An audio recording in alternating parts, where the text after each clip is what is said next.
रसनाम छन्दसामपि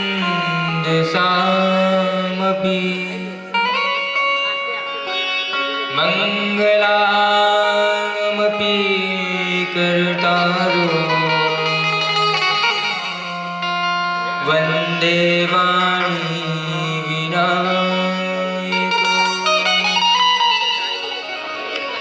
लक्ष्मीनाथ समारम्भा नाथयामन मध्यमा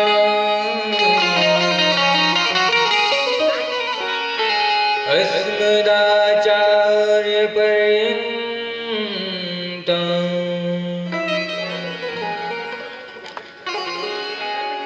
वन्दे गुरु परम्परा।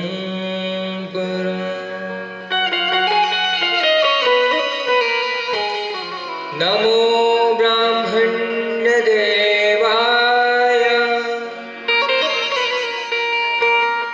गोब्राह्मण्यहिताय च जगद्विताय कृष्णाय गोविन्दाय नमो नमः। छवि ललित कमला कोटिसम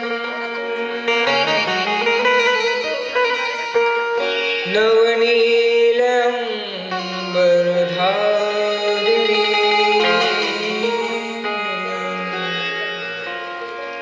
शशिवदन कञ्जविलोचनी श्रीचन्द्रिका मृदुहासिनी आनंद घन गोविंद मन मंदिर आनंद निवासिनी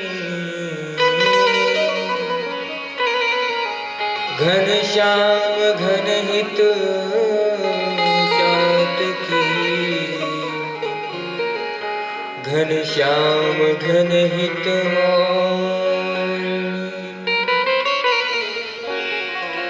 नमस्कार गणराज को नमन शारदे मां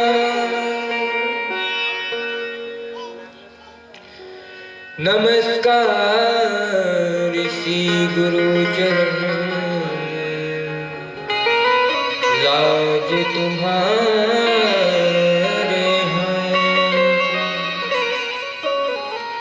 आए हो तो प्रेम से लो हरि का नाम सब भक्तों को इस दास की राधे राधे श्याम जय जय सीताराम। और सभी लोग गाएंगे लगन तुमसे लगा बैठे जो होगा देखा जाएगा। लगन तुमसे लगा बैठे लगन तुमसे लगा बैठे जो होगा देखा जाएगा। लगन तुमसे लगा बैठे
लो अब पर्दा उठा बैठे, लो अब पर्दा उठा बैठे, जो होगा देखा जाएगा। लगन तुमसे लगा बैठे, लगन तुमसे लगा बैठे, जो होगा देखा जाएगा। हो छाप तिलक सब छीन लिए मुझसे नैना मिलाएंगे, छाप तिलक सब छीन लिए मुझसे नैना मिलाएंगे, नैना मिलाएंगे, नैना मिलाएंगे, नैना मिलाएंगे, छाप तिलक सब छीन लिए मुझसे नैना मिलाएंगे। बंसी बजाए गयो शाम रे तुझसे नैना मिलाएंगे, बंसी बजाए गयो शाम रे मुझसे नैना मिलाएंगे, नैना मिलेंगे तुझसे नैना मिलेंगे, नैना मिलाएंगे तो से नैना मिलाएंगे, नैना मिलेंगे तुझसे नैना मिलेंगे, नैना मिलाएंगे तो से नैना मिलाएंगे, नैना मिलेंगे तुझसे नैना मिलेंगे, नैना मिलाएंगे तो से नैना मिलाएंगे, बंसी बजाए गयो शाम रे तुझसे नैना मिलेंगे। बंसी बजाए गयो शाम रे मुझसे नैना मिलाएंगे। ऐसे गुरुदेव को बार बार वंदना, ऐसे ऐसे गुरुदेव को बार बार वंदना, बार बार वंदना, हजार बार वंदना, बार बार वंदना, हजार बार वंदना। ज्ञानी गुरुदेव को बार बार वंदना, ज्ञानी गुरुदेव को बार बार वंदना, ऐसे गुरुदेव को बार बार वंदना, ऐसे गुरुदेव को बार बार वंदना। बंसी बजाए गयो शाम रे तुझसे नैना मिलेंगे, बंसी बजाए गयो शाम रे मुझसे नैना मिलाएंगे, नैना मिलेंगे तुझसे नैना मिलाएंगे, नैना मिलाएंगे, नैना मिलाएंगे। हे सबसे शोभा न्यारे रमन बिहारी के, हे सबसे शोभा न्यारे रमन बिहारी की, मैं बार बार बलिहारी मेरे रमन बिहारी की, मैं गाऊं गाऊं बलिहारी मेरे रमण बिहारी की, मैं बार बार बलिहारी मेरे रमन बिहारी की। मैं गाऊं गाऊं बलिहारी मेरे रमण बिहारी की। मुस्काए मुरली बजाए गुलाबी अखरों पे, मुस्काए मुरली बजाए गुलाबी नजरों से, कस कस तीर चलाए नसीली नजरों से, मुस्काए मुरली बजाए गुलाबी नजरों से, कस कर तीर चलाए नसीली नजरों से, घुंघराले लटकन सी, घुंघराले से, घुंघराले लटकन सी, बांके बिहारी की।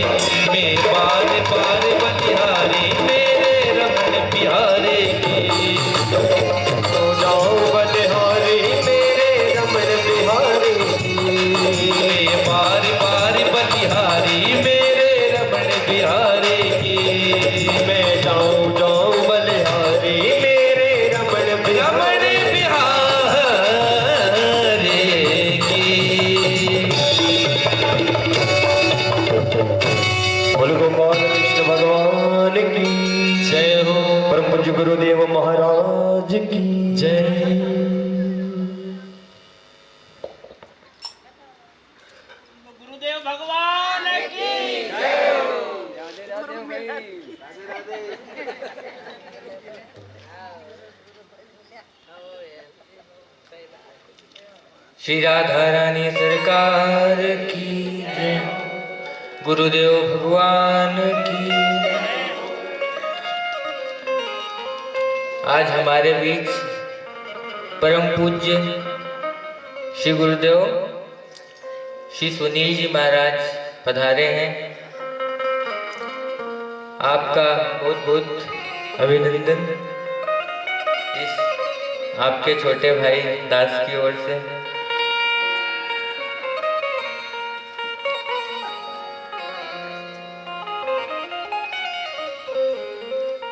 हमने कल की कथा में कहां तक पहुंचे थे? किसी को याद नहीं है? सब भूल गए है ना? याद रखना चाहिए। आज हमने क्या सुना, कल क्या सुनेंगे, कल क्या सुना था, ये सब याद रखना चाहिए, क्योंकि कथा का उद्देश्य क्या है? आज जो बताया गया उसको अपने जीवन में उतारना। अब याद ही नहीं है तो क्या उतारेंगे भाई? सुना ही नहीं, याद ही नहीं है, बस गप्पे मारते रह गए, क्या उतारेंगे?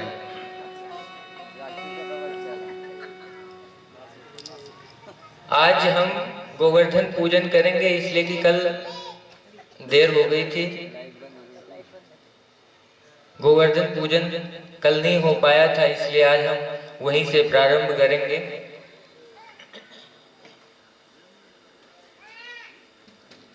राधे राधे।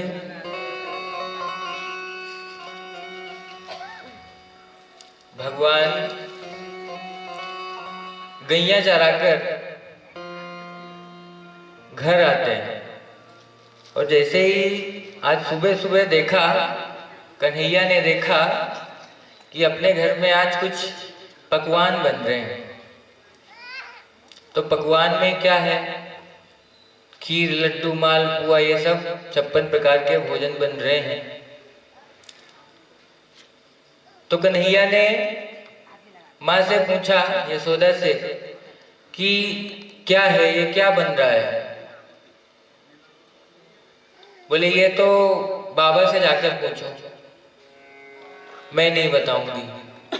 तो बाबा से जाकर पूछा तो बोले ये इंद्र के लिए, हम इंद्र का पूजन करते हैं साल में एक बार। साल में एक बार पूजन करते हैं, तब वो हमें पानी बरसाते हैं हमारे लिए, और हम खेती करते हैं, इसलिए हम उनका पूजन करते हैं। बोले बाबा एक बात बताओ कि आप अगर केवल ब्रजवासियों में केवल एक ब्रजवासी अगर भगवान का पूजन करे, इंद्र का पूजन करे, तो क्या उसके खेत में पानी बरसेगा, बाकी के खेत में नहीं बरसेगा? अब इसका जवाब क्या है? नंद बाबा भी जवाब नहीं दे पाए। बोले अच्छा बेटा बता, लाला बता, तू क्या चाहता है? बोले ब्रज में पानी इंद्र की वजह से बरसता है, ऐसा तो है नहीं। अगर इंद्र की वजह से ये पानी अगर बरसता होता तो आधे लोग पूजा करें और आधे लोग नहीं करें, तो आधों के खेत में पानी गिरेगा और आधों के खेत में नहीं गिरेगा। तो मेरी इच्छा ये है कि आज चलकर गोवर्धन की पूजा करें या और किसी देवता की पूजन करें। तो अब जब लोगों को बताया गया तो उसमें 2 प्रकार के लोग होते हैं, एक बिना दांत वाले और एक दांत वाले। अब जो बच्चे थे वो उन्होंने तो कहा ठीक है, वाले थे वो बोले कि नहीं, इतने वर्षों से परंपरा चली आ रही है, आज इतना छोटा सा बालक मना कर दिया, हम वो परंपरा छोड़ दें? बोले नहीं, वो परंपरा तो चालू रहेगी। अब जो जवान लोग थे वो तो चले गोवर्धन की ओर। अब गोवर्धन की ओर जब चले तो अब जो बूढ़े थे उन्होंने सोचा कि अब माल तो यहाँ गलने वाला नहीं, क्योंकि जो बना था 56 भोग वो तो सब ले गए। तो बोले अब यहाँ तो गलने वाली नहीं, चलो पीछे पीछे। अब चलती तो ज्यादा बच्चों की है, सलाह लेते हैं बूढ़ों की, लेकिन चलती तो बच्चों की। अच्छा, एक बात यहाँ याद रखना चाहिए, जैसे जो बूढ़े बूढ़े होते हैं ना, तो अपना रोब दिखाया करते हैं, दिखाना भी चाहिए अगर पूछे तब। अब बिना पूछे ही तुम लगे जा रहे हो, लगे जा रहे हो, वो मना कर रहा है कि नहीं नहीं ऐसा नहीं होता।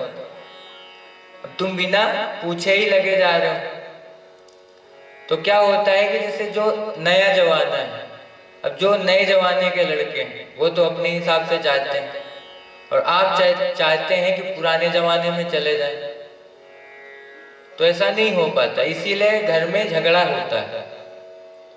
कई बार देखने को मिलता है घर में हमारे झगड़ा क्यों होता है, बेटा कुछ और बोल रहा है और पिताजी कुछ और बोल रहे हैं, इसीलिए झगड़ा हो जाता है। जो कल्चर है, कल्चर हमें पुराना अपनाना चाहिए, लेकिन जो आज की नई टेक्नोलॉजी है तो उसको यूज करना चाहिए, क्योंकि उसको यूज करेंगे तो हमारा देश आगे बढ़ेगा। लेकिन जो कल्चर है, कल्चर अपना पुराना ही चलाना चाहिए, जो पहले से पूर्वज, हमारे पूर्वज जो करते आ रहे हैं, जैसे तिलक लगाना, चोटी लगाना, चोटी पहनना, इनमें तो शर्म आती है बूढ़ों को भी। अच्छा, ये देखने को मिलता है बूढ़े खुद ही नहीं तिलक लगा पाते, बोले अरे हमें तो शर्म आती है। जिन पूर्वजों ने, आपके बाप दादाओं ने, पता है आपको, मुगलों ने, हमारे देश में मुगलों ने जब आक्रमण किया तो एक एक कुंटल जनेऊ, याद रखना, एक एक कुंटल जनेऊ फेंका जाता था। क्यों? क्योंकि उतरवाते थे जनेऊ, और जनेऊ नहीं उतारने पर उनकी हत्या कर देते थे। तो हमारे पूर्वजों ने इतना सहा, केवल जनेऊ के कारण, केवल तिलक के कारण। तिलक नहीं लगाने से मार दिया जाता था, लेकिन तिलक लगाना भूलते नहीं थे। बोले हमारी जान चली जाए लेकिन तिलक लगाना नहीं छोड़ेंगे, चोटी नहीं कटवाएंगे। एक समय आया था चोटी काटने वाला, घबरा गए थे लोग, इसीलिए तो चोटी कटती है। बोलो राधे राधे। तो जो बूढ़े लोग थे उन्होंने कहा हम तो नहीं जाएंगे। अब जब देखा कि बात गलने वाली नहीं तो फिर पहुंचे पीछे पीछे। अब यही बात अगर पहले हो जाती कि चलो ठीक है, बन जाता, दोनों में सहमति बन जाती तो चले जाते।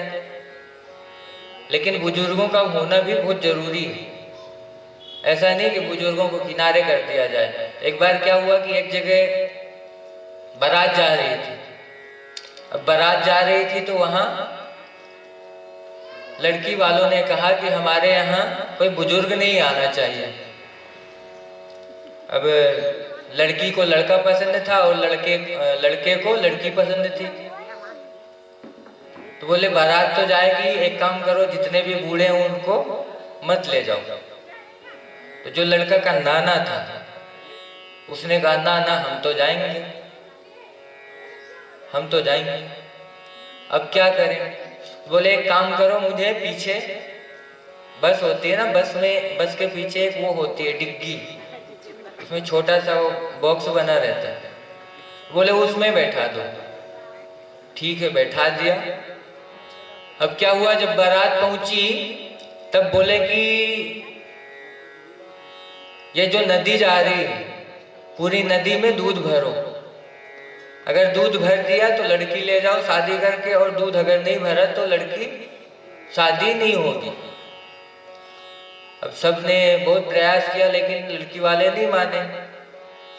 तो लड़की वालों ने, अब जो लड़के वाले थे, जो बाराती थे, उन्होंने कहा अब तो शादी होनी नहीं, चलो पैक करो। तो सब पैक करने लगे।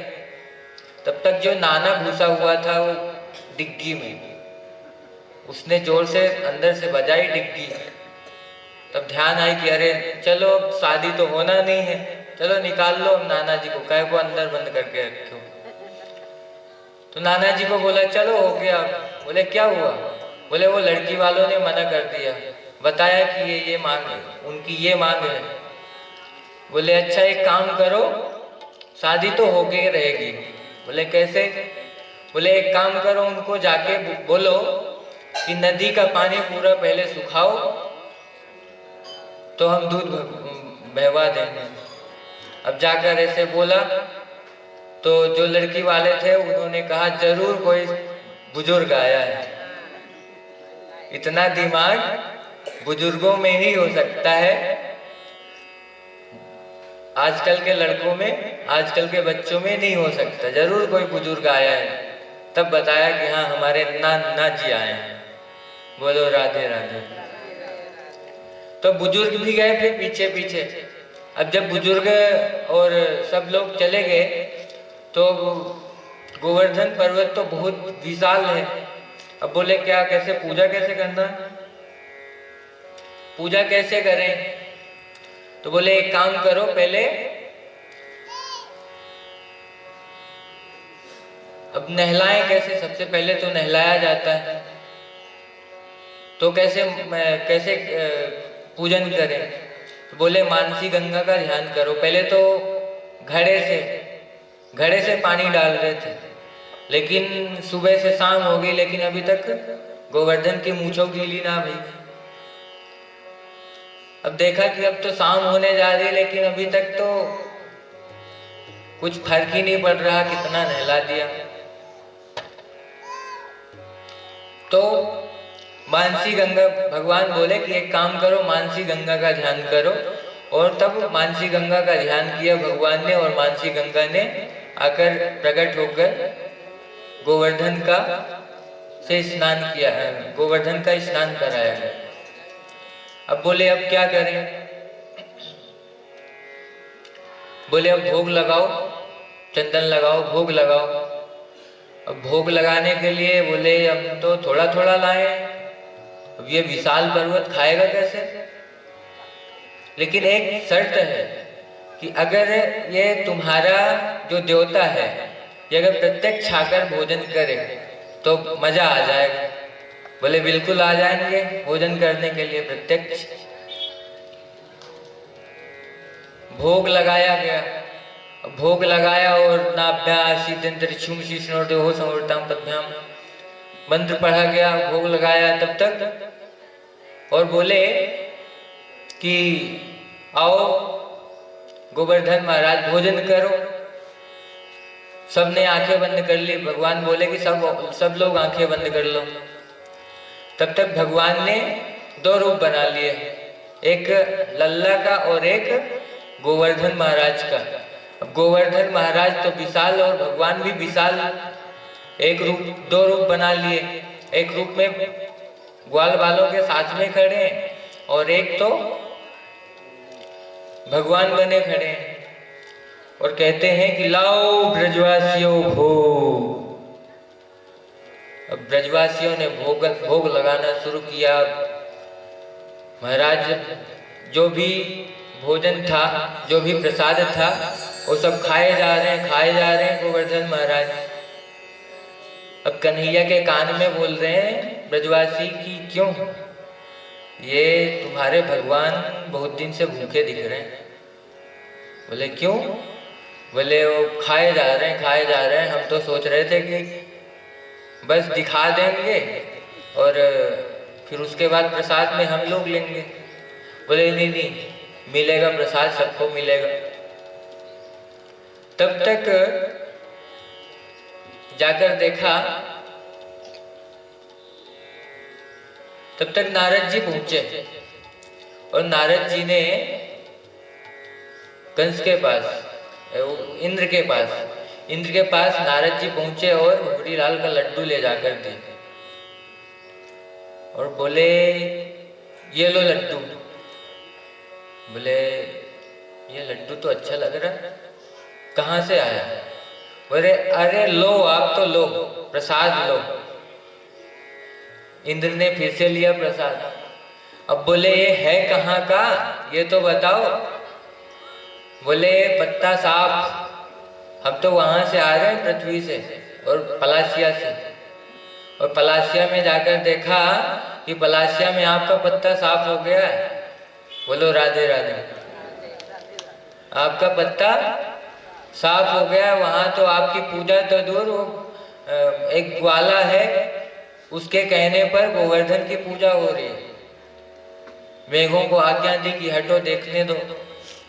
मेघों इंद्र ने देखा ऊपर से, तो वहाँ तो पूजा चल रही है।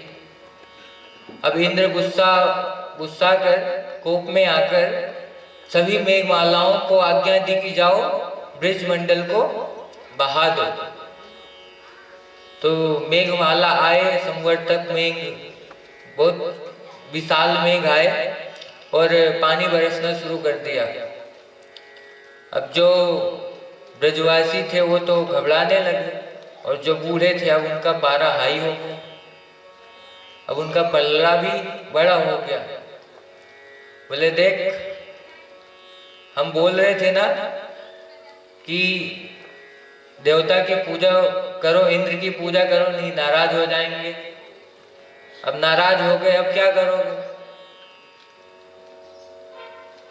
बूढ़े लोग जो होते हैं ना, पहले तो अपना यानी जैसे सामान है तो सामान याद नहीं रखे कहाँ रखा है। जैसे मान लो चश्मा लगभग सभी लोग लगाते हैं, छोटे छोटे नाती पोता होते हैं। अब छोटे छोटे जो नाती पोता होते हैं उनको ले जाके चश्मा अपना दे देते हैं, बेटा रख देना। अब अगर बोलो कि आप खुद रख दो तो जानते हैं कि हमें याद नहीं रहेगा, तो उनको दे देते हैं कि याद रहेगा और वो बाद में हमें देगा। और गलती से भी अगर पोते को ध्यान भूल गई कि कहाँ रखा है चश्मा, तो फिर चालू।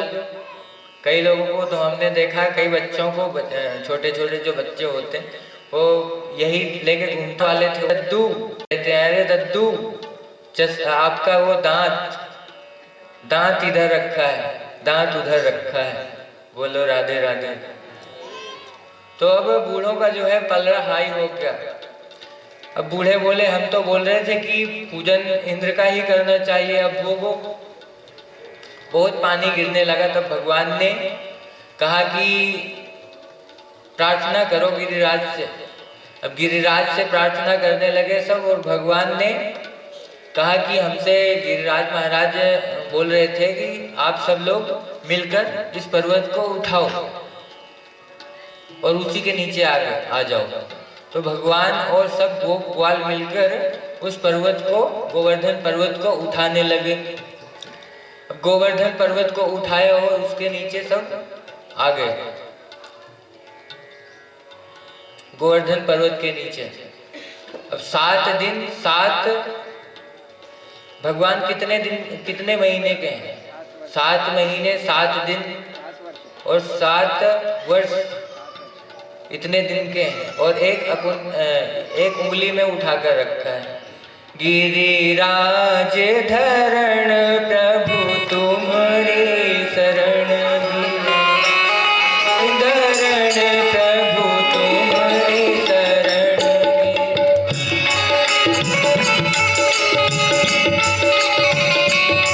गिरिराज धरण आया तुम्हारी शरण।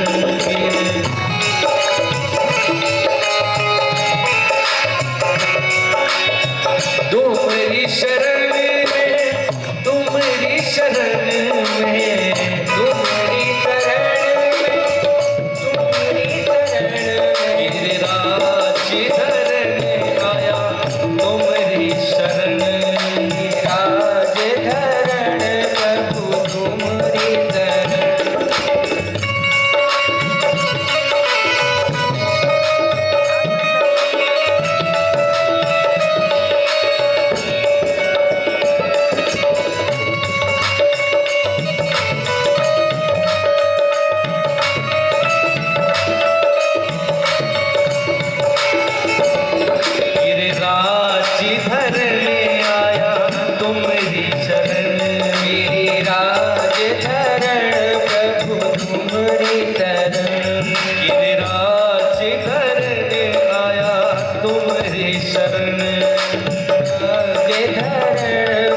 गिरिराज महाराज की।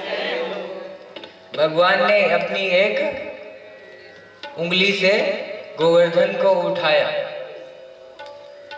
अब जब 7 दिन हो गए तो 7 दिन बाद जब देखा, अब इंद्र ने सोचा कि अब तक तो सब नष्ट हो गया होगा, तो जाकर देखा तो देखा कि वहां तो सब धूल उड़ रही। बोले धूल उड़ रही है, ये क्या हो रहा है? तब ध्यान लगा कर देखा तो और कोई नहीं, वो कौन था? भगवान थे। भगवान से आकर इंद्र आकर क्षमा याचना करता है। अच्छा, भगवान उसको माफ भी कर देते हैं, लेकिन ब्रह्मा जी को भगवान ने माफ नहीं किया था। क्यों? क्योंकि ब्रह्मा जी के कृत्य से जब ब्रह्मा जी ने बछड़ों को और ग्वाल वालों को चुराया था तो भगवान अपने भक्त से दूर हुए, लेकिन जो इंद्र ने कार्य किया उसके कारण भगवान अपने भक्तों से नजदीक हुए, उनसे और मिलन हुआ, इसलिए भगवान ने उसे माफ कर दिया इंद्र को। और दूसरा कारण ये है कि अगर मान लो आप बहुत ज्यादा गुस्से में हैं और आप जिससे सबसे ज्यादा प्रेम करते हैं, मान लो आप गुस्से में हैं और आपको आपके पोते के साथ में, यानी आपके पोते को भेज दिया जाए जिससे आप सबसे ज्यादा प्रेम करते हैं, उसको भेज दिया जाए तो आपका हृदय कोमल हो जाए, है ना? तो भगवान सबसे ज्यादा प्रेम किससे करते हैं? गाय से। तो भगवान के साथ में अब इंद्र निकला चालाक। अब इंद्र भगवान के पास सुरभि गाय लेकर पहुंचा। अब सुरभि गाय से भगवान का स्नान करवाया और भगवान का नाम वहां गोविंद रखा।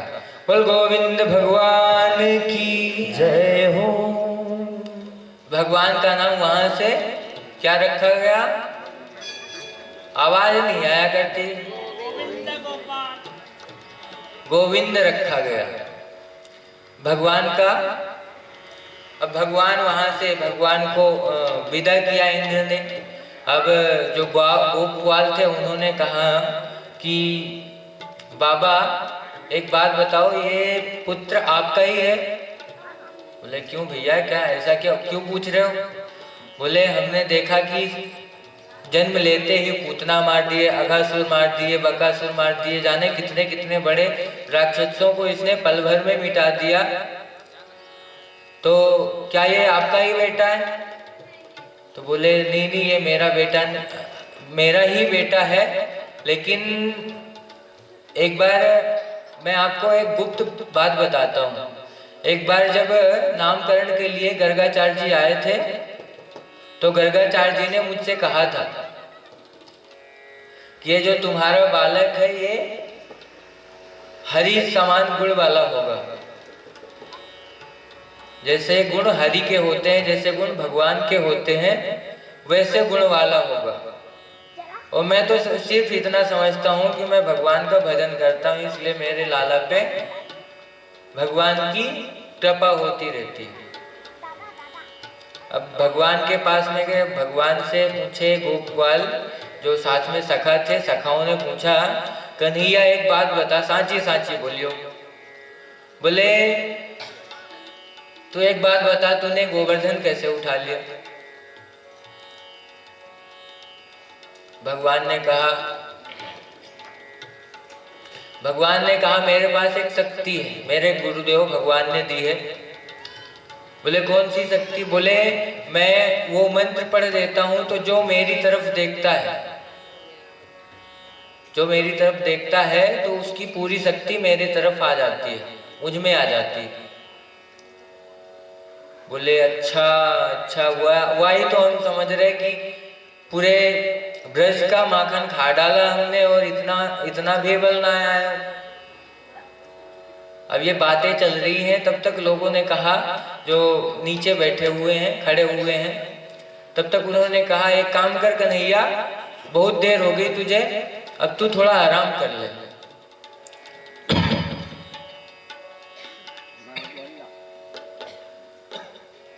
राधे राधे। बोले थोड़ा आराम कर ले। बोले अच्छा मेरे बिना तुम ये पर्वत उठा लोगे? बोले हाँ हाँ, कहे तुम ऐसे ही समझ रहा है क्या? हम लोग ऐसे ही लगे हैं, फालतू लगे हुए हैं। बोले अच्छा तो फिर ठीक है।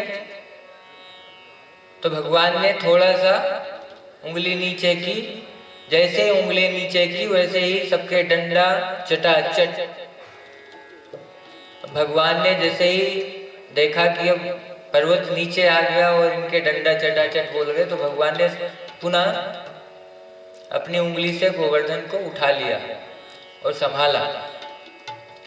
अब जब ब्रजवासियों ने बोला कि एक काम करो, ये क्या अकेले ही इस गोवर्धन को उठाकर रखा है क्या? तो बोले हाँ। बोले एक काम करो, जितने भी ब्रजवासियों ने डंडा और अपने कमर लगा के रखे हैं उनको सबको नीचे कर लो। सब ने एक एक करके अपने अपने डंडा और अपने अपने हाथ नीचे कर लिए। बोले बाप रे बाप, ये अकेले 7 दिन तक कन्हैया ने उठा रखी। तब अच्छा, जब भगवान ने गोवर्धन पर्वत को उठाया तो माँ बहुत ज्यादा घबरा रही थी। तो माँ घबरा रही थी तो माँ ने देखा, माँ को किसी ने बताया था कि ये गर्ग संहिता की बात है। माँ को किसी ने बताया था कि जब भगवान किसी कष्ट में होंगे तो उस कष्ट से निवारने के लिए कौन आएगा? राधा रानी। राधा रानी अगर इनके साथ में होंगी तो ये बड़े से बड़ा काम आसानी से कर लेंगे। तब माँ चारों तरफ बहुत देर तक ढूंढती रही, लेकिन कहीं पर राधा रानी नजर नहीं आई। अब माँ और घबराने लगी कि राधा रानी तो कहीं नजर नहीं आ रही, अब क्या होगा, अब क्या होगा। तब कन्हैया के पास में जाकर देखा कि कन्हैया के सामने राधा रानी खड़ी हैं और राधा रानी को भगवान श्री कृष्ण देख रहे हैं और श्री कृष्ण को राधा रानी खड़े हुए देख रही हैं। मानो ऐसा लग रहा है कि अपनी जो शक्ति है, तो अपनी शक्ति राधा रानी नीचे से भगवान की ओर दे रही है। आपने वो देखा है ऐसे ऐसे करते हुए टीवियों में? ऐसे कछु माखन को बल बढ़्यो, कछु गोपन करी सहाय, श्री राधे जू की कृपा सो मैंने गोवर्धन लियो उठा। गोवर्धन गिरधारी जी सुध लेना हमारी। गोवर्धन गिरधारी जी सुध लेना हमारी। गोवर्धन गिरधारी जी सुध लेना हमारी। लेना हमारी सुध लेना हमारी। लेना हमारी सुध लेना हमारी। गोवर्धन गिरधारी जी सुध लेना हमारी। गोवर्धन गिरधारी जी सुध लेना हमारी।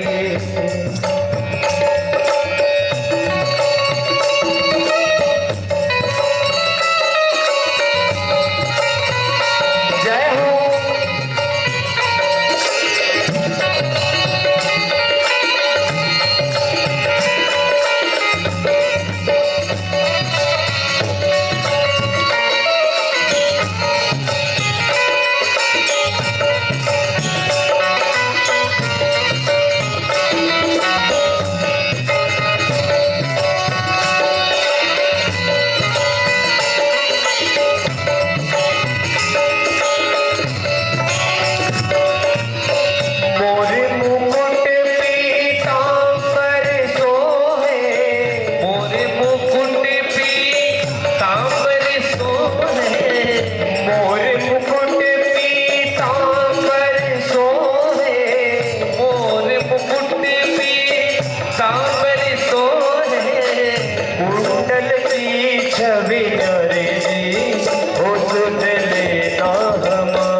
तुम बिन हमारी कौन खबर ले, तुम बिन हमारी कौन खबर ले, कौन खबर ले, कौन खबर ले, तुम बिन हमारी कौन खबर ले, बिन हमारी कौन खबर ले, मेरे बाके बिहारी जी वो सुध लेना हमारी, मेरे बाके बिहारी जी वो सुध लेना हमारी, गोवर्धन गिरधारी जी वो सुध लेना हमारी, गोवर्धन गिरधारी जी सुध लेना हमारी।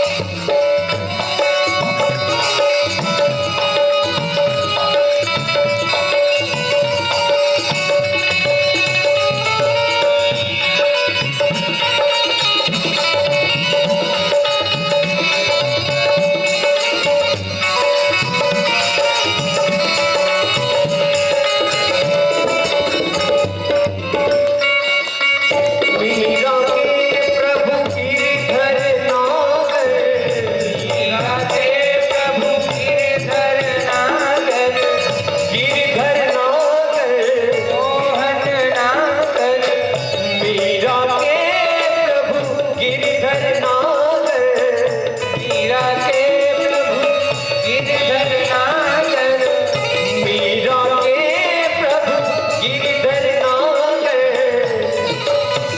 प्रभु गिरधर नागर, संतन के हितकारी जी ओ सुन लेना हमारी, संतन के हितकारी जी ओ सुन लेना हमारी, गोवर्धन गिरधारी ओ सुन लेना हमारी।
गोवर्धन गिरधारी जी सुध लेना हमारी, गोवर्धन गिरधारी जी सुध लेना हमारी, गोवर्धन गिरधारी जी सुध लेना हमारी, ओ सुध लेना हमारी,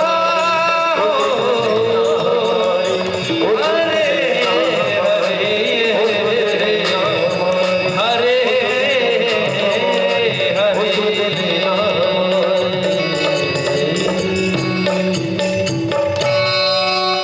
इंद्र ने भगवान की स्तुति की और भगवान को गोविंद नाम दिया। पिता गुरुष्टुम जगदामधीशो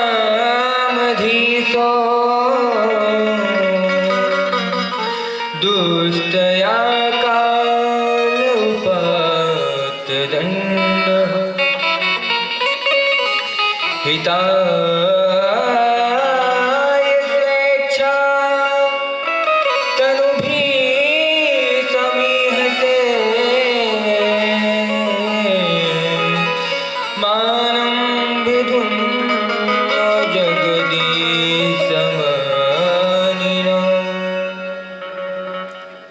इंद्र ने भगवान से कहा कि एक पिता का काम है कि बेटे को क्षमा करना। मैं आपका बेटा हूं, आप मुझे जिस प्रकार से एक पिता अपने बेटे को गलती करने पर क्षमा करता है, वैसे ही आप भी मुझे क्षमा करें। इस प्रकार से भगवान की स्तुति करके इंद्र भी गया और सभी गोप ग्वाल अपने ब्रिज में वापस आए।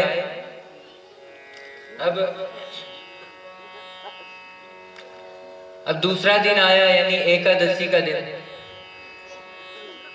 तो एकादशी की रात्रि में क्या हुआ कि जो नंद बाबा हैं तो उपवास करते हैं। अब इन्होंने सोचा कि सुबह हो गई और ये 12 बजे ही निकल गए स्नान करने के लिए। अब जैसे ही डुबकी, अब साथ में गए हुए थे ब्रजवासी भगवान के सखा, साथ में गए थे नंद बाबा के साथ में। तो भगवान ने जैसे ही नंद बाबा ने जैसे ही डुबकी लगाई, जैसे ही छलांग मारी, छलांग तो मारी लेकिन ऊपर नहीं आए।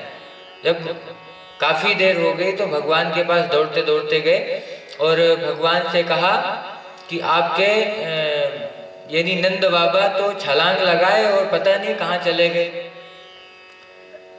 तब भगवान गए और भगवान भी गोता लगाए और भगवान ने जाकर देखा तो वहां क्या चल रहा है पता है? नंद बाबा को ले जाकर वहां जो वरुण लोक है, तो वरुण लोक के जो दूत होते हैं नंद बाबा को ले गए वरुण लोक।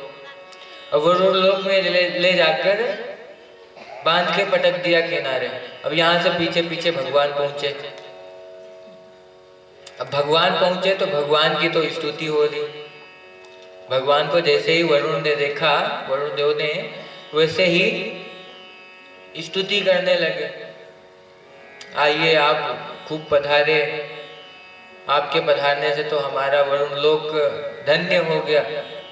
अब पिताजी बैठे बैठे देख रहे किनारे कोने में, जेल में जैसे नहीं बैठते, तो जेल में बैठे देख रहे हैं। अब पिताजी सोच रहे, नंद बाबा सोच रहे कि ये कैसा देश है कि मेरा बेटा गया तो मेरे बेटे की पूजा चल रही है और उसके बाप को जेल में पटक रखा है। तो भगवान ने कहा वो सब छोड़ो, पहले हमारे पिताजी कहाँ हैं ये बताओ। बोले पिताजी? कौन पिताजी? बोले अरे अभी पकड़ के लाए। बोले आपके वो पिताजी हैं? भगवान से सबने, वरुण लोक के राजा ने, वरुण देव ने और वहाँ के जो दूत थे, सबने भगवान की और नंद बाबा की स्तुति की, क्षमा याचना किया। बोले गलती से आ गए, अब दोबारा नहीं होगा। अब जब बाहर निकल कर आए वरुण लोक से, तो नंद बाबा, अब नंद बाबा के को चारों ओर से घेर के खड़े हो गए थे।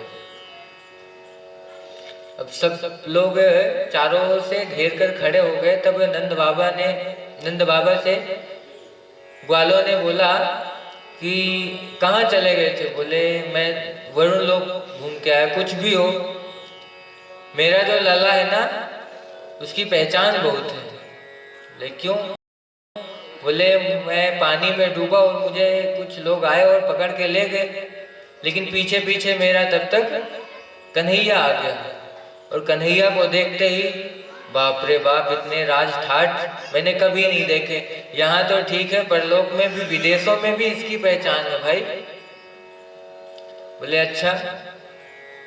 सब लोग भगवान को भी घेर के खड़े हो गए और भगवान से कहा है कन्हैया सांची सांची बोलियो तू है कौन? अब भगवान के सब पैर छूने लगे। बोले भैया गलती हुई हो, आज तक जो भी गलती हुई हो क्षमा करना। अब भगवान ने सोचा कि अगर इन्होंने हमें देवता बना लिया तो क्या करेंगे? अलमारी में या डिब्बे में ले जाके पैक कर देंगे। और फिर तो जानते ही हो क्या होता है भगवान का। अरे राम, कितना भोग कितना लगाता है, इतना थोड़ी सी कि अभी मान लो इतना है ना, तो बोलेंगे अभी 4 दिन के लिए और हो जाएगा। बोलो राधे राधे। तो भगवान ने सोचा कि अगर हमें भगवान बना दिया तो पहली बात तो अलमारी में ले जाके पैक कर देंगे, शाम सुबह अगरबत्ती आरती दिखा देंगे और बस भूखे पड़े रहो, तो ये तो मजा नहीं आएगा। तो भगवान ने कहा अरे देखो सुनो, तुम वो बात छोड़ो कि हम कौन है, एक बात बताओ कि तुमको क्या क्या चाहिए, क्या चाहते हो तुम। बोले कछु ना है, हम तो यह चाहें कि तू अगर भगवान है तो रहा हमें क्या करना है। तो भगवान ने बोला क्या चाहिए क्या तुमको। तो बोले तू हमें अपना वैकुंठ दिखाए दे, कि अगर तू सचमुच भगवान है तो तू हमें वैकुंठ दिखाए दे।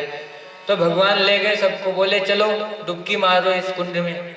एक कुंड के पास ले गए और कुंड में बोला कि चलो कुंड में डुबकी मारो। अब सभी गोप ग्वाल कुंड में डुबकी लगाए और जैसे ही डुबकी लगाई वैसे ही पहुंच गए वैकुंठ। जब वैकुंठ में पहुंचे तो वहां क्या देखा कि सामने यानी भगवान लेटे हुए हैं। तो भगवान के पास में जाने लगे, पहले तो ऐसे घूम रहे थे। अब जब घूम रहे थे तो देखा कि कन्हैया तो है ही ना। पहले तो ढूंढे, बहुत ढूंढे लेकिन दिखे ना। फिर किसी से पूछा, जैसे पूछने की कोशिश की वैसे ही बोले चुप। अब वहां देखा कि भगवान, वहां देखा कि यहाँ तो मतलब कोई हमारी भाषा ही नहीं समझ पा रहा। तो कुछ ग्वालों ने बोला हो सकता है भैया कहीं कहीं ऐसा होता है, कहीं कहीं राम राम चलता है, कहीं कहीं श्याम श्याम चलता है, कहीं चाय चू जैसे चाइना में होता है, तो वहाँ की भाषा किसी को समझ नहीं पाती। मतलब अलग अलग हर जगह की भाषाएं होती हैं। तो कन्हैया बोले, ब्रजवासी बोले एक काम करो, तब तक सामने दिख गए भगवान। भगवान के चार भुजा और शेष नाग पे सैया पे लेटे हुए। अब जब देखा ब्रजवासियों ने तो ब्रजवासियों ने बोला ये हमारो कन्हैया ही हैगा, इसलिए कि स्वरूप तो वैसा ही दिख रहा है। हाँ हाँ कन्हैया है, चलो मिलने। अब जैसे ही मिलने के लिए पहुंचे, जैसे ही जाने लगे तो द्वारपाल आकर बोले रुको यहीं पे। अभी ब्रह्मा जी पीछे लगे हैं, उनके बाद शंकर जी लगे हैं, उनके बाद अम्बे माता लगी, उनके बाद भैरू महाराज लगे हैं, ये सब लगे हैं, और तुम कहाँ जा रहे हो मिलने के लिए। तो वहां तो ये सब चल रहा है। तब तक भगवान का ध्यान किया, बोले कि भैया हमने देख ली तुम्हारो बैकुंठ, अब हमें बुला ले भैया अपने ब्रज में। जैसे ही ऐसा ध्यान किया वैसे ही ब्रज में उसी कुंड से छलांग लगाकर बाहर आ गए। बोलो राधे राधे। छलांग लगाकर जैसे ही बाहर आए तो भगवान ने पूछा क्या तुमको पसंद आया वैकुंठ। बोले भैया हम बुराई तो ना कर रहे, लेकिन हम एक बात पक्की बता दें तुमको। बोले हम बुरो मत मानियो कन्हैया, लेकिन हमें जो मजा यहाँ मिले वह मजा हमें वहाँ ना मिले। देखने में तो बड़ा सुंदर है, लेकिन जो मजा यहाँ है वो मजा वहाँ ना है। बोले क्यों। बोले हम तो यहाँ तुझे घोड़ा बना के भी तेरे ऊपर भी बैठ जाएं और तेरे साथ में खेलें भी, और वहाँ तो तुझसे मिलने के लिए वो लाइन लगी पड़ी है। तो हमें तो ना चाहिए भैया, बैकुंठ ना चाहिए। अच्छा भक्त के लिए है ना बैकुंठ भी, बैकुंठ को भी अच्छा नहीं मानते भक्त लोग। भक्त बोलते हैं हमें तो केवल और केवल भगवान के साथ में रहना है। सबसे पहला जो भक्त होता है, यानी कई प्रकार के भक्त होते हैं। पहला होता है वो सोचता है केवल मेरा उद्धार हो जाए, मैं नरक में ना जाऊं, बाकी कहीं भी भेज दो। और दूसरा होता है, दूसरा बोलता है स्वर्गीय लगा दो मेरे नाम के आगे। लगभग इस पूरी दुनिया में स्वर्गीय वाले हैं, है ना। तो दूसरा होता है बोलता है मेरे नाम के आगे स्वर्गीय लगा दो, चाहे वो भले कितना भी बड़ा पापी हो लेकिन उसके आगे लगेगा स्वर्गीय। बोलो राधे राधे। तो ये दूसरा भक्त होता है। तीसरा भक्त कौन होता है? बोले बैकुंठ, बैकुंठ लेना है, बैकुंठ, हमें बैकुंठ में जाना है, वहां भगवान का दर्शन होगा। लेकिन जो चौथे भक्त होते हैं वो पता है क्या बोलते हैं? बोलते हैं हमें तो केवल और केवल ब्रज चाहिए। तो भगवान ऐसी लीलाएं करते हैं।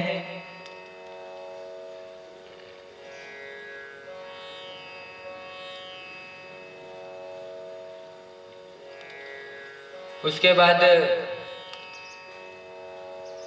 रासलीला का प्रसंग आता है और भगवान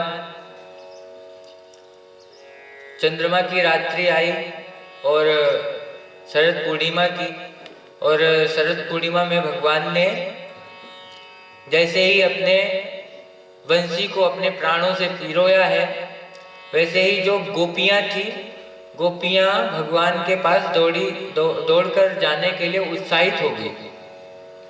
जो गोपी जैसी थी वैसे ही पहुंचने के लिए, जाने के लिए तैयार है। अब कोई गोपी स्नान कर रही थी, आधे स्नान से ही गीले कपड़े पहनकर ही जाने लग गई। अब कोई गोपी पाउडर लगा रही थी, तो पाउडर मला नहीं, बस लगाया और सफेद सफेद लिए भागे जा रही। अब कोई गोपी काजल लगा रही, तो गोपी ने काजल एक आंख में लगाया और एक आंख में बिना काजल के ही पहुंचने लग गई। अब कोई गोपी कपड़े पहन रही है, तो कोई गोपी यानी अनेक प्रकार के श्रृंगार कर रही है। अच्छा, ये बात याद रखना, महिलाओं को सबसे ज्यादा रुचि किस में होती है? श्रृंगार में। तो श्रृंगार का ही उदाहरण क्यों दिया गया कि ये गोपी ये कर रही थी? श्रृंगार का ही क्यों उदाहरण दिया गया? क्योंकि आप कितना भी आप अपने ऊपर लेकर देखिए, आप किसी से कितना भी प्रेम करते हो, उसका फोन आ जाए, लेकिन आप पहले श्रृंगार करेंगे, उसके बाद जाएंगे, है कि नहीं? लेकिन गोपियां भगवान से कितना प्रेम करती हैं कि उनको अपने शरीर का भान भी नहीं है कि हम कैसी जाती हैं, कैसी नहीं जाती। भगवान को हमारा काला चेहरा पसंद है कि गोरा चेहरा पसंद है, कि हमारे नए कपड़े पसंद है, कि हमें हमारा भगवान को सोने का हार और मंगलसूत्र ये सब पसंद नहीं है। भगवान को निर्मल मन पसंद है। जितने सरल बनकर आप भगवान के पास जाएंगे, भगवान आपको उतना जल्दी स्वीकार करते हैं। तो गोपियों को भी भगवान ने जैसे ही बांसुरी बजाई, तो एक गोपी क्या कर रही थी? एक गोपी अपने बच्चे को दुग्ध पान करा रही थी। अब बच्चे को जैसे ही गोपी ने बांसुरी सुनी, जैसे ही गोपी ने बांसुरी सुनी, तो बच्चे को रखा बगल में और भागी। अब आप बताइए, आपका बच्चा अगर दूध पी रहा हो, आपका बच्चा अगर स्तनपान कर रहा हो या कुछ भी कर रहा हो आपके साथ में, और आपका पति आवाज लगाए, तो क्या आप ऐसे उस बच्चे को फेंक कर भागेंगे? नहीं। क्यों? क्योंकि उतना प्रेम नहीं है जितना गोपियों को भगवान से प्रेम है। अब एक गोपी तो हद ही कर दी। एक गोपी काजल लगा रही थी, अब काजल लगाते लगाते अब उसको ध्यान नहीं रही, उसने सोचा कि पाउडर लगा रही, तो उसने काजल को पाउडर समझ के ऐसे पोत लिया। अब जब भागने लगी तो दूसरी गोपी कहती है कि अरे ये तू क्या काजल लगाकर जा रही है पूरे मुंह में। अब एक साइड लगा था काजल, तो उसने देखा, उसने बोला, जब जो दूसरी गोपी थी उसने बोला कि ये क्या एक गाल में काजल लगाकर भाग रही है तू? तो गोपी बोली कि रुक अभी आती हूँ। गोपी गई, शीशा निकाला, शीशा जैसे ही देखा तो अब उसको समझ में नहीं आ रहा, तब तक और फिर से गोपी बांसुरी बजी। तो जैसे ही दोबारा बांसुरी बजी तो उसके कुछ समझ में नहीं आया, उसने बोला ले, और पूरे मुंह में फैला के भागी। और भगवान के पास जब जाती है तो भगवान इंतजार कर रहे हैं, और भगवान ने जैसे ही गोपियों को देखा तो भगवान कुछ बोले नहीं। अब गोपियां खड़ी हैं सामने, भगवान भी खड़े हैं।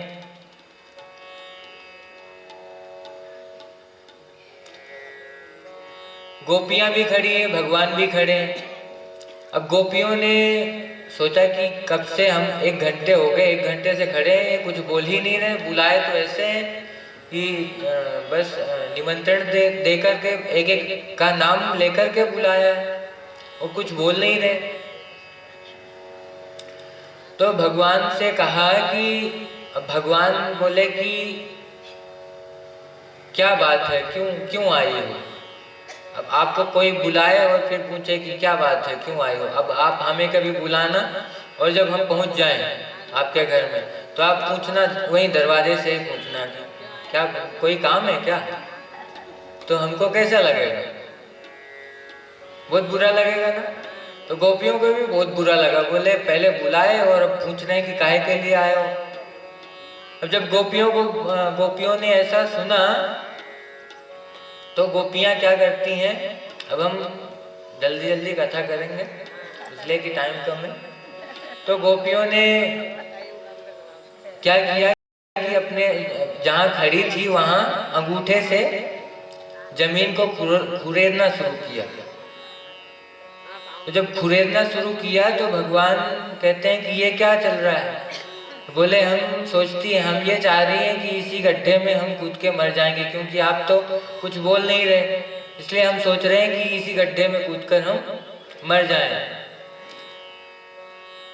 तो गोपियां जब इस प्रकार से बातें करने लगी तो भगवान ने बहुत सारी परीक्षाएं की। गोपियों की बहुत लंबी कथाएं हैं। तो भगवान ने गोपियों के साथ में रास करना प्रारंभ किया, और रास करते करते करते करते गोपियों को अभिमान आ गया कि देखो पूरे जग को नचाने वाला, पूरे संसार को, पूरे विश्व को नचाने वाला आज हमारे साथ में नाच रहा है, हम भी कम सुंदर थोड़ी हैं। अब अभिमान आ जाए, ऐसा हो नहीं सकता कि आपके अंदर अभिमान हो और भगवान आपके पास बैठे, क्योंकि प्रेम गली अति सांकरी जामे दो न समाए। प्रेम की गली इतनी सकरी है जिसमें भगवान और अभिमान नहीं समा सकते। एक को रखना पड़ेगा, या तो अभिमान को रखो या तो भगवान को रखो। तो भगवान वहां से अंतर ध्यान हो गए। अब जब अंतर ध्यान हो गए तो गोपियां व्याकुल हो गई। अब गोपियां भगवान को ढूंढने के लिए निकल पड़ी। अब पीपल से पूछती, अरे पीपल में जल चढ़ाया जाता है। गोपियां पीपल से पूछती हैं, हे पीपल देवता, आप में तो प्रतिदिन जल चढ़ाया जाता है, आपने क्या हमारे कृष्ण को देखा? पीपल क्या बोले? पीपल जब कुछ नहीं बोला तो गोपियां कहती हैं, अरे ये तो बूढ़ा हो गया है, ये थोड़ी बताएगा हमें। कितना देखो कैसे अहंकार में खड़ा है। पीपल का पेड़ बहुत लंबा होता है, बोले देखो कैसे अहंकार में खड़ा है, ये नहीं बताएगा, आगे चलो। बगल में ही खड़े थे बड़ देवता बरगद, तो बोले अब उसकी वो आपने देखी लटे, बोले ये उनसे भी पूछा, उसने भी जवाब नहीं दिया। बोले ये भी नहीं बताएगा, ये इसकी तो दाढ़ी निकल आई है, कैसे अकड़ के खड़ा है ये भी। आगे बढ़े। अब आगे बढ़े तो तुलसी थी। तुलसी से पूछा, क्या आपने भगवान को देखा? तो तुलसी भी कुछ नहीं बोली। तब तक हवा चली। अब तुलसी हवा चलेगी तो लहराएगी। तो जैसे ही हवा चली और तुलसी लहराई तो एक गोपी कहती है, अरे ये तो और नहीं बताने वाली। क्यों? क्योंकि ये तो हमारी सौतन है, ये तो भगवान के चरणों में रोज चढ़ती है, इसलिए ये तो और नहीं बताएगी। तो इतनी व्याकुल हो गई और इतना अपने मतलब विरह की के आनंद में, अग्नि में नहीं, विरह के आनंद में इतना उन्मत्त हो गई कि अपने आप को ही श्री कृष्ण समझने लग गए। जब आप किसी से इतना ज्यादा, बहुत ज्यादा प्रेम करने लगते हैं ना, तो आपको ऐसा लगने लगता है कि मैं, जिससे आप प्रेम करते हैं वो मैं ही हूं। आपने कभी किसी ऐसे व्यक्ति को देखा जिसका कोई पति या बेटा शांत हो गया, वो वैसी ही हरकत करने लगता है। बहुत ज्यादा प्रेम करने वाला वैसी ही हरकत करने लगता है। तो गोपियां क्या कहती हैं, अरे अरे अरे सुदामा, अरे मधुमंगल, सीदामा, इधर आ, ये माखन खा। एक गोपी अपना दुपट्टा लेती है और बोलती है, इसके नीचे आ जाओ सब लोग, बारिश हो रही है। मतलब अपने को कृष्ण समझने लगे। अब कृष्ण समझने लगी और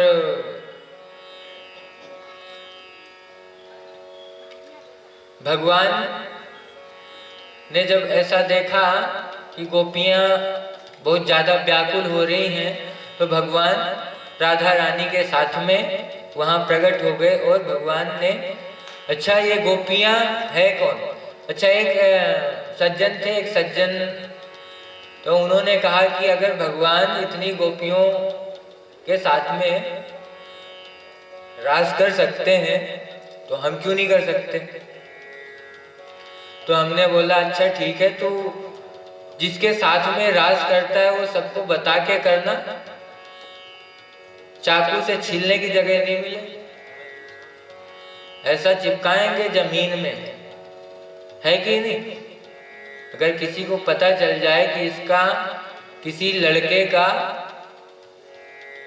लड़के ने इतनी सारी लड़कियों से शादी की है या इतने सारे लड़कियों के साथ में रहा है, मैं तो कहता हूँ भगवान ने इतने किए, तू खाली 4 करके देख, जीवन जीना मुश्किल हो जाएगा। दूसरी बात, जो गंगा होती है या जो समुद्र होता है या जो हमसे श्रेष्ठ होते हैं, उन्होंने अगर कोई गलती कर दी, पहली बात तो गलती करते नहीं है,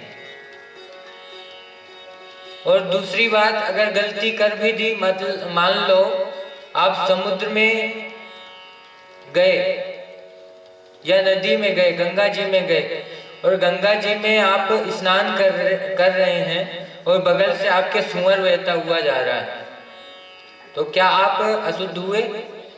नहीं। क्यों? क्योंकि वो विशाल है।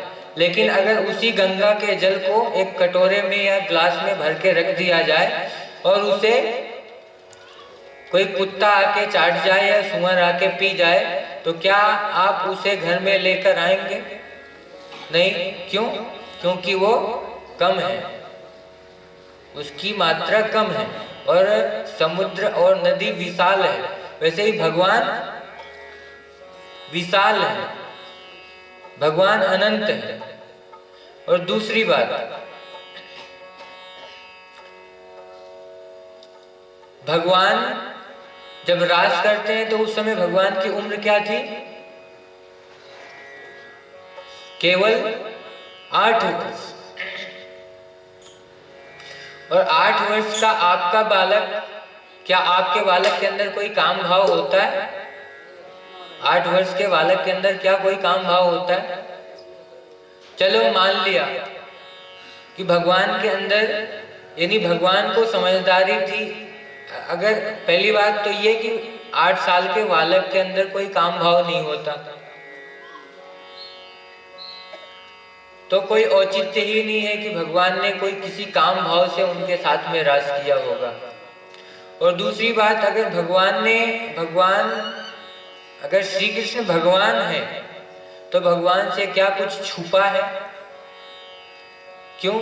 क्योंकि उन्होंने हमें तो खुद बनाया है, उनसे तो कुछ छुपा नहीं है।